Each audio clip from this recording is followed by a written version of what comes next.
با عرض سلام به شما بینندگان عزیز، با یه زنگ سلامتی که در خدمتتون هستم. امیدوارم که همیشه شاد و تندرست باشید. خب خیلی ممنونم بابت نظرات و انتقادات و پیشنهادات خوبی که در رابطه با این برنامه میدید. بنده هم تمام سعیم اینه که بتونم با مطالب خوب و همچنین شواهد علمی برای شما برنامه ها رو طوری بسازم که بیشترین استفاده رو بکنید، هم برای همکاران متخصص در رشته‌های مختلف نظام سلامت و پزشکی و همچنین برای شما بیماران عزیز. و برنامه طوری تهیه میکنم که همه استفاده رو ببرن. خب از اونجا که مردم ما خوشبختانه در طی این دو سه دهه خیلی باسواد شدن و همه اطلاعات علمی بالای خوبی دارن، بنده هم به همین دلیل یک سری مقالات علمی و گایدلاین ها و استانداردهای خوبی را هر از گاهی براتون ارائه میدم که امیدوارم این برنامه هم مورد استفاده قرار بگیره. در این برنامه در رابطه با یک استاندارد خیلی جدیدی که همین یکی دو هفته اخیر توسط انجمن فیزیوتراپی بریتانیا منتشر شد که البته استاندارد نایس هست، National Health and Care Excellence، که بنده قبلا گایدلاین های مختلفی را از اونجا برای شما بررسی و بحث کردم. امروز هم استاندارد زانوی مصنوعی یا هیپ مصنوعی و یا شانه مصنوعی را براتون انتخاب کردم که دارای نکات خیلی مهمی هست که حائز اهمیت هستن و به همین خاطر اینو انتخاب کردم که 29 مارس 2022 منتشر شد این استاندارد نایس و حتما مطالبشون مورد استفاده شما قرار میگیره، چرا که این روزها تعویض مفصل مخصوصا زانو و همچنین ران خیلی زیاد شده و اینکه بیماران ما و همچنین همکاران متخصص بدونن که استاندارد روز دنیا چجوریه، چه مراحلی رو باید طی بکنیم و چه کارهایی باید انجام بشه تا یک مفصل به خوبی تعویض بشه و به بهترین کارایی لازم برسه. همین اول برنامه اشاره بکنم که بنده یه برنامه خیلی خوبی برای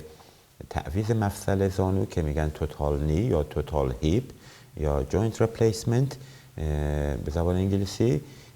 براتون قبلا ارائه دادم. کردن حتما به این برنامه مراجعه بکنید، جواب تمام سوالاتون در اونجا پیدا خواهد شد. و برای کسانی هم که این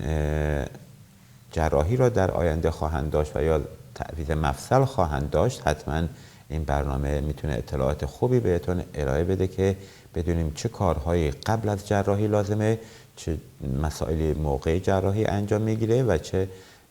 مسائلی بعد از جراحی. خب این استاندارد به نحوه و جزئیات جراحی نمیپردازه، بلکه یک راه و روشی به بیماران و افراد متخصص رشته فیزیوتراپی و ارتوپدی و غیره میده که بدونن چه کارهایی را باید بکنن و چه کارهایی را نکنن تا یک جراحی مفصل زانو و یا ران با موفقیت بیشتر و کارایی بیشتر همراه باشه. البته شانه هم هست در این استاندارد که شانه معمولا خیلی کم پیش میاد تعویض مفصل شانه، ولی به هر حال همه اینا رو این استاندارد در یک مجموعه بررسی کرده. خب این استاندارد هم دوباره باز یک quality statement هایی داره در واقع که در رابطه با کیفیت ایده ها و نظرهایی که دارن میدن و شامل 5 بخش هست که بنده به طور مختصر به اونا اشاره میکنم. قسمت اول در رابطه با افرادی که زانو و یا رانشون رو تعویض میکنن چه توصیه هایی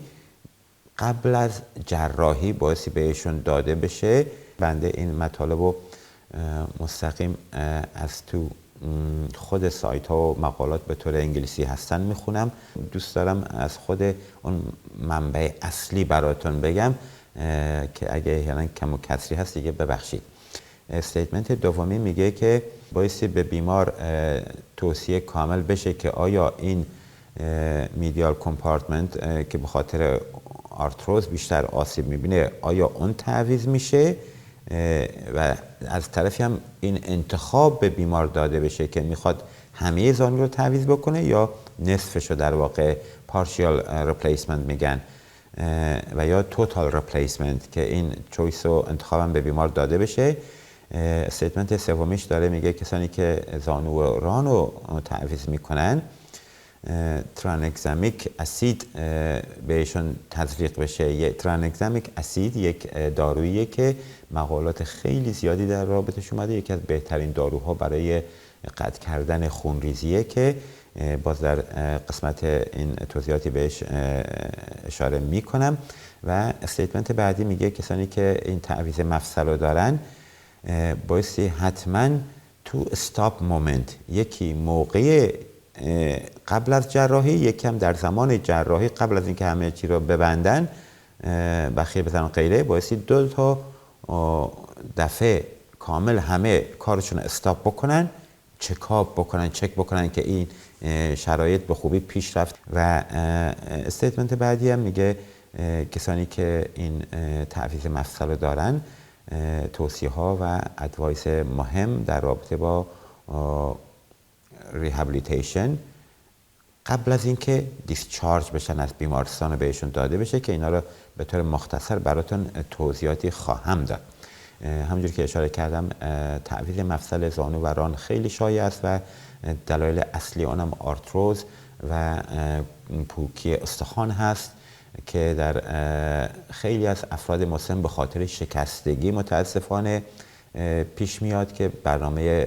پیشگیری از افتادن ما رو حتما ببینید دوستان که خیلی کمک میکنه. وقتی که مفصل ساییده شد و آرتروز شدید شد که دیگه با روش‌های کنسرواتیو مثل فیزیوتراپی و غیره نشه اونو خوب کرد در افراد مسن، راهی متاسفانه جز تعویض مفصل نیست که دیگه بنده به جزئیات این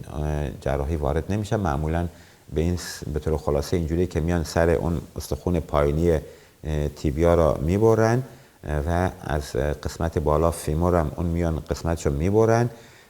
بعد یه مفصل مصنوعی یک قسمت پایین داره و یک قسمت بالا و این زانو قسمت شامل 3 قسمت در واقع میدیال کمپارتمنت، لاترال کمپارتمنت و پاتلا کمپارتمنت میگن که قسمت داخلی و بیرونی و کشکک زانو هست که در بعضی وقتها یکی از اینا تعویض میشه یا در بعضی وقتها 2 تا که کامل سطح مفصل رو دیگه میپوشونه مفصل جدید. به هر حال کوالیتی استیتمنت اول یا استاندارد قسمت اولش میگه که بایستی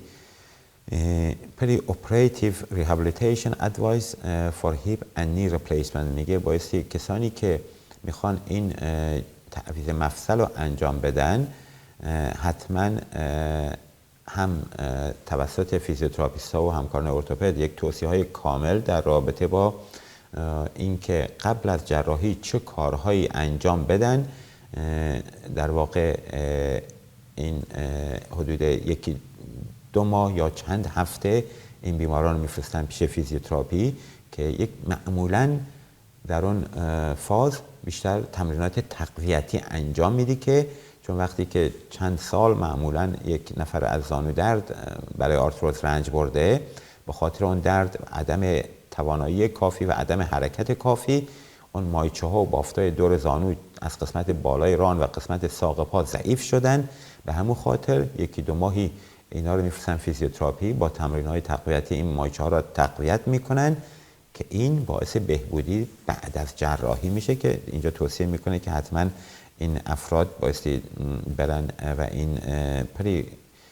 اپراتیو ریهابیلیتیشن دوره رو داشته باشن. دلایل منطقی پشت سر اینم میگه که بله همونجوری که توضیح دادم این بافت‌ها قوی بشن که بتونن آماده بشن برای جراحی و همچنین کاهش میده ریسک کامپلیکیشن یا مشکلات ثانوی را و همینجوری اون دوره چند هفته‌ای باعث میشه که بیمار آگاهی کامل پیدا بکنه که در موقع جراحی چه مسائلی را باش روبرو میشه. خب مثل نحوه زندگی با یک مفصل مصنوعی، اینا همه در اون چند هفته توسط همکاران فیزیوتراپیست و یا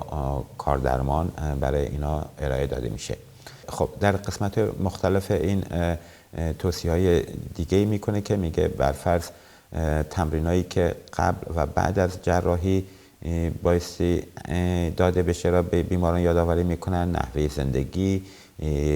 اگه لازمه وزنشون پایین بیاد، تغذیه مناسب، ترک کردن سیگار و یا اطلاعات و اینکه زمان جراحی چه اقداماتی انجام میشه و همچنین well-being and including physical and mental health و emotional well-being که تمام مسائل روح و روانی بیمار رو باعث آماده بشه و همچنین افزایش فعالیت‌های کاری و روزانه و مستقل بار آوردن این بیماران. تمام اینا در این دوره به بیمار آموزش داده میشه و بیمار آماده میشه برای جراحی. خب پس همونجوری که اشاره کردم این دوره قبل از جراحی خیلی مفیده. در کشور غربی و اینجا انگلیس تقریبا 80-90% بیماران رو به این دوره فیزیوتراپی 1-2 ماه میفرستن. هم از نظر تقویت بافتا خیلی مهمه، از نظر آگاهی و آماده کردن بیمار، چه از نظر فیزیکی و روحی برای بعد از جراحی خیلی حائز اهمیته. استاندارد دومی یا کوالیتی استیتمنت دوم میگه که انتخاب بین توتال نی یا پارشیال نی، همونجور اشاره کردم، به بیمار بایستی این انتخاب داده بشه، در صورت نیاز بهش توصیه بشه که بله بهتره تمام زانوی شما تعویض بشه و یا یک قسمتش، که این هم بایستی با انتخاب بیمار باشه. دکتر به تنهایی نمیتونه تصمیم بگیره که بله من زانوی شما رو کامل قطع میکنم و تعویض میکنم، در صورتی که فقط قسمتی از اون هم کافی بود. و این هم باز توضیحات کاملی برای اینکه چرا این کارها انجام بشه رو در اینجا میده که لینکش هم میذارم، دوستانی که خواستن میتونن ببینن. و این انتخاب هم یا توصیه هم در واقع بر مبنای clinical and radiological assessment، در واقع بر مبنای تست های فیزیکی و هم ارتوپدی و همچنین اکسری و ام‌آرآی که میگیرن و دکتر انتخاب میکنه و توصیه میکنه و تمام ریسک فاکتورها و فواید و ضررهای این دو آپشن یا این دو حالت تعویض مفصل رو به بیمار میگه. و عرضم به حضورتون که نه، تمام این استانداردها همونجوری که قبلا اشاره کردم باز یک نحوه اندازه‌گیری دارن که بر مبنای شواهد علمی چجوری اینا را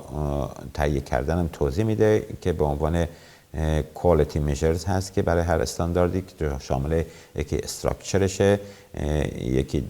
شامل اویدنسی که شواهدی که از کجا این نتیجه گیری ها را کردن، دیتا و اینفورمیشن هایی که از کجا تهیه کردن و غیره که پروسسی که چجوری این اطلاعات رو جمع آوری کردن. تمام اینا رو هم به طور خلاصه نشون میده و توضیح میده. بعد در ادامه هم باز برای سرویس پرووایدرها، هلسکر پروفشنال ها، کسانی که این در واقع قسمت اول در رابطه بیمارستان ها و مراکز سلامت و قسمت بعدی خود همکاران متخصص ارتوپد و فیزیوتراپیست و مالتی دیسیپلینری تیم و غیره، تیم ورکینگ و اینا همه بایستی مسائل خاص خودشو داره که و همچنین کمیشنرها یا کسانی که مدیریت میکنند اینا را همه در جریان این استانداردها قرار بگیرند. و در ادامه باز تمام این نکات و در واقع لغات تخصصی را که استفاده میکنه توضیح میده، مثل توضیح میده که پارشیال نی ریپلیسمنت چیه، توتال نی ریپلیسمنت چیه که توضیح دادم براتون در اون قسمت. میرسیم به استیتمنت سومی که میگه ترانگزامیک اسید during hip and knee replacement. همونجوری که اشاره کردم ترانگزامیک اسید یک دارویی که برای در واقع قطع کردن خونریزی تزریق میشه. معمولا به اینجا توضیح میده که در چه شرایطی به صورت وریدی انجام بشه، در چه شرایطی داخل خود مفصل تزریق بشه و معمولا داروی خیلی خوبی، همونجوری اشاره کردم تحقیقات خیلی خوبی هست که در بیماران بالای 20,000 نفر و غیره انجام دادن، نتایج خیلی خوبی داره. تنها ساید افکت و یا جایی که استفاده نشه برای بیماران کلیوی هست که ترانزگزامیک اسید ساید افکت هایی داره که نباید تجویز بشه که جایگزین های دیگه داره، ولی در سایر موارد میگه که ترانزگزامیک اسید باعث میشه که کاهش خونریزی داشته باشیم و جراحی با موفقیت انجام بشه که احتیاجی به در واقع بلاد ترانسفیوژن نداشته باشیم، تزریق خون زیاد نباشه. در اینکه تزریق بشه هم باز توضیحات کافی داره میده، میگه یا اینترا ونوس از طریق وریدی و یا همونجوری که اشاره کردم از طریق خود مفصل که توضیح میده 1 گرم تا 2 گرم اینترا آرتیکولار که همون داخل مفصل گفتم و بیشتر از 3 گرم هم نباید باشه که البته اینا دیگه برای شما بیماران عزیز زیاد چیز نیست، ولی اطلاعات حداقلی باید داشته باشیم که این مسائل به ما کمک میکنه تصمیم گیری بکنیم برای جراحی که در پیش خواهیم داشت. همچنین اشاره که میکنه که بیماری رنال ایمپیرمنت یا ناراحتی کلیوی تنها دلیلی هست که نباید این استفاده بشه. استیتمنت بعدی میگه preventing implant selection error. خب اینجا خیلی نکات خوبی داره برای اینکه اشتباهایی پیش نیاد برای این تعویض مفصل. تمام اون تیم چند نفره‌ای که در اتاق عمل قرار دارن 2 تا استاپ مومنت دارن، یعنی یکی قبل از اینکه جراحی شروع بشه تمام این 7-8 نفر وای میستن، هر کسی یک سری چیزایی رو چک میکنه طبق پروتکلایی هست که مطمئن بشن نوع اون مفصلی که میخواد انجام بشه، برندش، مارکش و اندازش، سایزش و اینکه کامله یا نصف تعویض میشه مفصل، همه مسائل بیمار، پای راست و چپ. اینه که اشتباه میتونه پیش بیاد، به همین خاطر این مسائل خیلی جدی میگیرن، پروتکل خوبی برای این آمده. و سکند استاپ مومنت هم موقعی که زانو رو باز کردن، مفصل مصنوعی رو گذاشتن، باز همه رو وای میستن، کارشون رو قطع میکنن، یه استاپ مومنت دیگه داره، دوباره همه چی رو چک میکنن که وقتی همه مطمئن شدن بر طبق پروتکل پیش رفته، اون موقع بخیه میزنن و تموم میشه. یه نکته هم در رابطه با این استاپ مومنت ها همونجوری که اشاره کردم، تایپ و دیزاین و استایل و متریال اون زانوی مصنوعی هست، سایز و اندازش و کارخونه‌ای که اونو ساخته، اکسپایری دیت یا تاریخ انقضاش و اینی که استریلیزه شده یا نه و اینکه آیا با سایر مسائل مربوطه ای که از پیش طراحی شده و آماده شده هماهنگی داره یا نه، و در واقع همه چی رو دوباره چک میکنن و وقتی مطمئن شدن دیگه اون زانو رو بخیه میزنن. استیتمنت بعدی یا پنجمی پست اپراتیو ریهابیلیتیشن هست که خیلی حائز اهمیته. در واقع تمام زحماتی که همکاران ارتوپد میکشن یک طرف، اون پست اپراتیو ریهاب یک قسمت دیگه است که همین اخیراً بنده یک خانم هموطن ایرانی رو دارم که ایشون خواهر عزیزشون از ایران معرفی کردن. امیدوارم شنیدم یکم ناخوش هستن، هرچه سریعتر خوب بشن این هموطن ما در ایران که خیلی لطف دارم به برنامه بنده و عزیزان زیادی از شما از داخل ایران بنده رو به دوست آشنایتون در انگلیس معرفی میکنین که خیلی خوشحالم از این بابت و امیدوارم همیشه شاد و تندرست باشین. خب در همین خانم رفتن جراحی زانو کردن و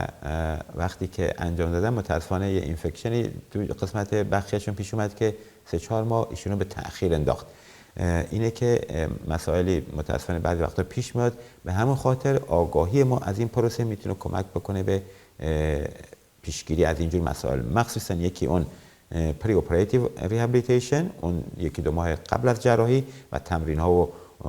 نکات توصیه شده توسط فیزیوتراپیست، و یکی هم قسمت پست اپراتیو ریهابیلیتیشن برای این جراحی و تعویض مفصل زانوران خیلی خیلی حائز اهمیت هست که حتما واسه شما پیش همکاران فیزیوتراپیست برید تا به بهبودی کامل برسید. و برای این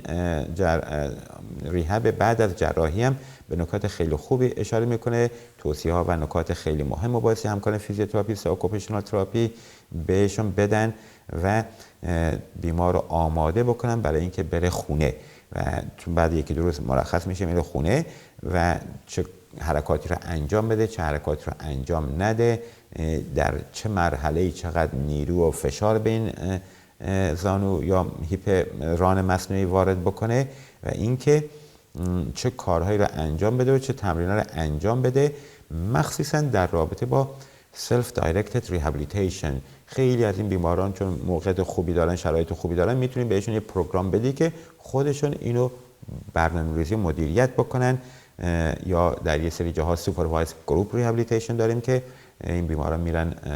تو آب درمانی یا تو بیمارستانی یا اوت پیشنی یا یک مطب‌های خاصی به طور 5-6 نفری 10 نفره تمرین بهشون داده میشه، و یا برای کسانی هم که لازمه به طور شخصی یا ایندیویدوال ریهابیلیتیشن پروگرام داده بشه. سوپروایز گروپ هم خیلی موفقن، این بیماران با همدیگه حرف میزنن، همدیگه را میبینن، مشوقی میشه برای انجام حرکات اینو. چون میتونیم تصور کنیم یکی زانوی مصنوعی داره، یک مقدار ترس داره از اینکه این حرکت بده، و همون خاطر همچین برنامه هایی که با گروه و اینا باشه خیلی کمک زیادی میکنه. و ده ها فاکتور و نکته دیگه هست که بنده توصیه میکنم حتما همکاران عزیز این استاندارد بخونن و مورد استفاده قرار بدن در مراکز فیزیوتراپی و سایر جاها. از شما بیماران عزیزم خواهش میکنم حتما اون برنامه ران و زانو مصنوعی ما رو ببینید، و حتما اگه قرار تعویض مفصل داشته باشید 2 ماه قبلش تمرین های زانو و ران انجام بدین، و بعدش هم حتما بایستی پیش همکاران فیزیوتراپیست برین تا بر مبنای نیازهای شما تمرین ها و نکات دستی خوبی انجام بده تا بهترین موفقیت رو داشته باشید. و نگران نباشید، زانوی مصنوعی و ران مصنوعی خیلی چیز ساده ای شده و مخصوصا با علم و فنونی که الان داریم تقریبا 99% موفقیت داره. خب در اینجا به پایان برنامه رسیدیم. امیدوارم این برنامه مثمر ثمر واقع شده باشه. تا برنامه بعد و هفته بعد شما رو به خدا میسپارم. روز و شب خوش. خدا نگهدار.